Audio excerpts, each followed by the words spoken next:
Hi folks, welcome back to the Hoard.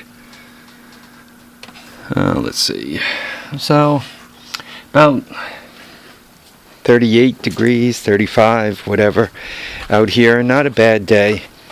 And it's time, this thing needs to make its debut.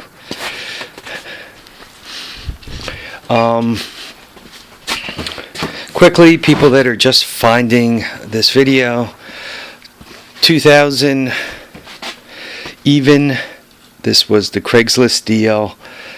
Honda 400EX, I guess it's known as a TRX 400EX.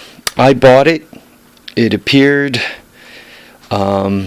it was supposedly a runner, but it had some issues and all that other kind of stuff. It had a paper air filter in it, and the paper air filter was really oiled up pretty good. And it turns out it had quite a bit of blow-by.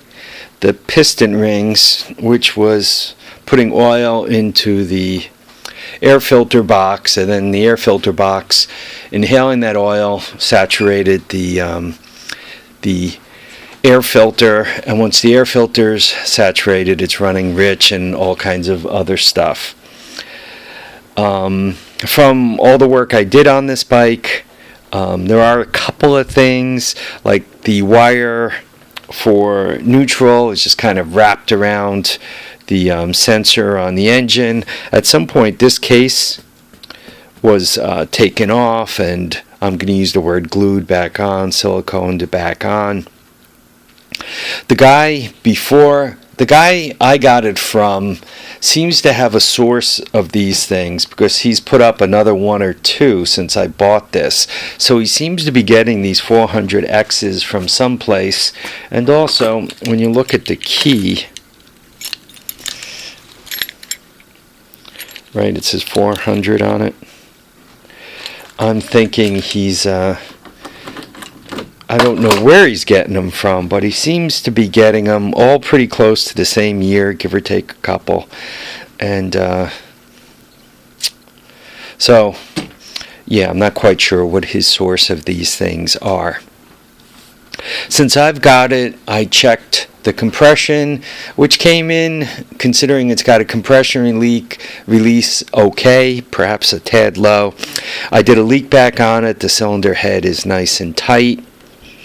I changed the oil and filter. Those were yesterday's video, and yesterday I gave it a quick start. What I've done today is I've hung this Mickey Mouse gas tank on there. You can see the filter, and it goes on down. So I put that on there. I put the plastic back on, and now it's really, I'm going to find out what I have, right? Because I'm going to fire it up, right? This is a cold start. I just put it together. Once again, this is, ice cold start, right? So I'm going to see if it starts. I'm going to see how well it runs. I'm going to see if it moves. This is a hand clutch, and I've never ridden this bike before. So I'm going to set the camera up, and I'm going to aim the camera outward, and you guys are going to kind of see me buzzing around on the camera. I might just tighten up the zoom a little bit. I mean, that's assuming it starts, right? If you hear profanity off camera and see me bobbing my head around, you'll know that it's not starting and I'm cranky. So let's see what this thing is going to do. You don't see the right fuel tank on because I ordered another valve for it, so that's coming. I haven't ordered the tubes yet. I guess I'm going to do that maybe tonight.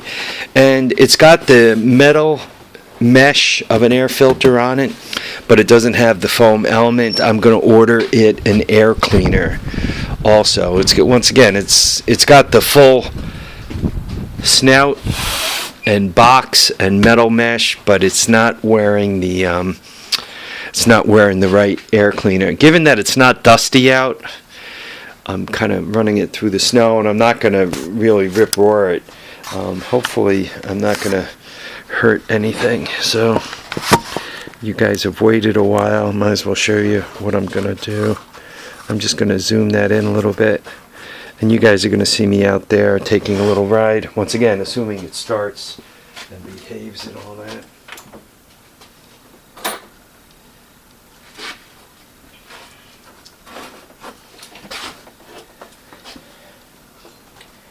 Yeah, I'm just trying to figure out where the choke is. Okay.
Well, folks, I guess you guys could see that it moves. Quite honestly, it sucks in the snow. It's horrible. I hung up here because it was kind of dragging its belly. But then she hung up right here too. So I guess those tires, they are hard. Like, you know, the stage you get before dry rot, they get all hard. So they are suffering from that a little bit. And I guess the tread isn't very good for this. But from a positive point of view, she started up, she ran, she moved, the clutch seemed to work good. I put it into gear, and the reason why it stopped for a moment there, it seemed to pop out of gear, but I put it into gear and it seemed to stay in gear. I wasn't holding it. So I'm thinking this this should be a good addition. I like the idea that it starts right up. Right, that is always a plus.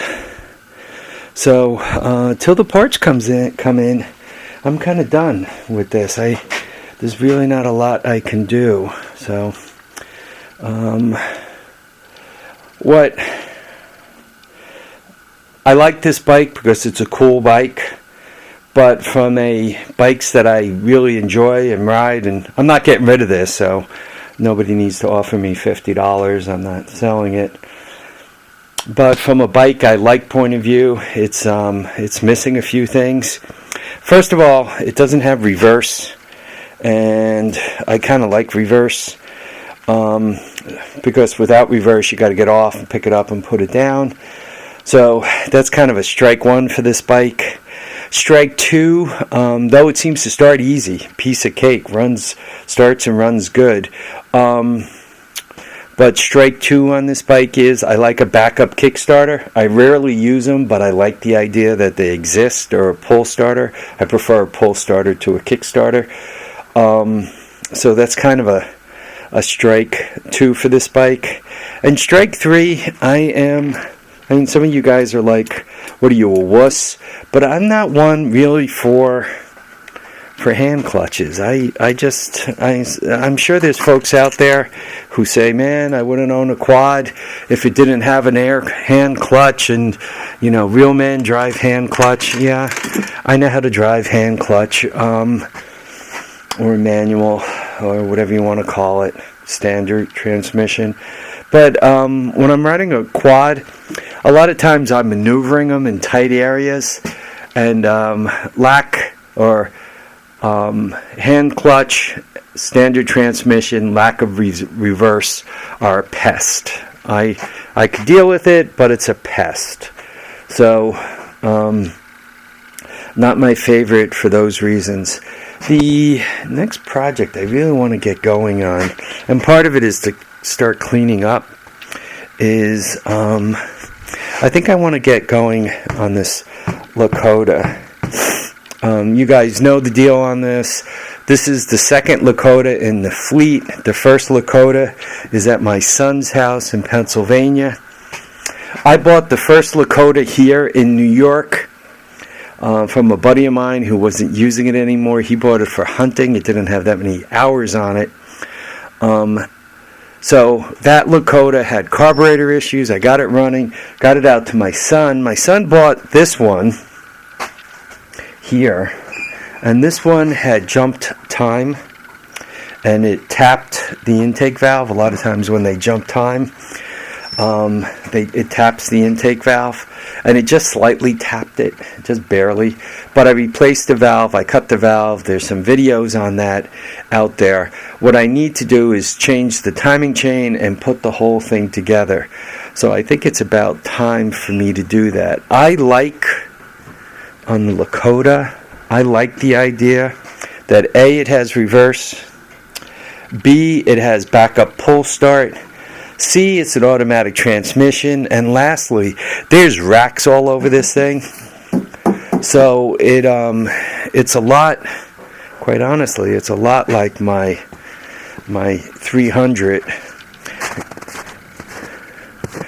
my Ford Trax 300, except my Ford Trax is a four-wheel drive, and it's only a two-wheel drive. That makes it a little more fun to beat around in the summer, a little tighter turning distance. What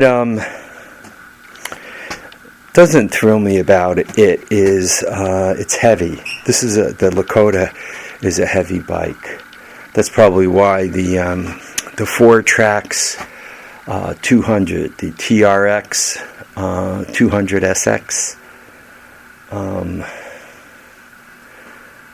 that's probably why that one is more my favorite, because even though the motor's a little smaller, it's so much lighter and so much easier to move around with. Electric start, pull start, reverse, automatic. That's probably why that one's a little bit more my favorite. But I think next on the list is going to be the Lakota. Alright folks, I want to thank you all for watching, commenting, and subscribing. Remember to keep your feet down, keep your heads up, and please get out there and enjoy all your days. Bye now, folks.